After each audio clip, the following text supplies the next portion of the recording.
Well, guys, I think this is the biggest apple I've ever seen. It's kind of hard to do justice in this video. I probably need to have something by way of comparison, but my hands are relatively big, and yeah, it's more than a handful. And I'll just weigh it here to show you.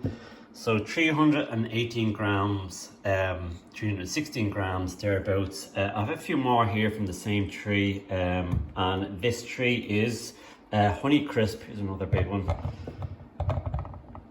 300 grams. That's nuts. Like that's almost a meal right there.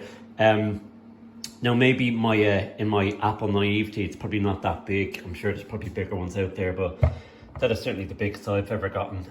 I've done a review of this tree before. It's Honey Crisp. I think it was bred in America. It's one of those commercial varieties that was bred with the intent of glossy market or supermarket shells. You have a nice skin and kind of shiny, crisp, sweet flesh. Not an overly complex flavor, nothing like you'd expect from an heirloom apple.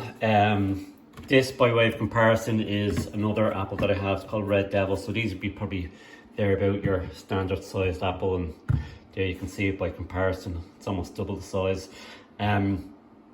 But yeah, it's a funny one with this one. It's a funny producer. It doesn't produce every year. This one, by way of comparison, produces abundantly every year.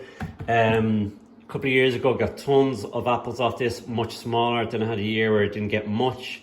And then this year I had a reasonable amount, dropped a good few in the June drop, but held on to quite a lot, and they just got really, really big.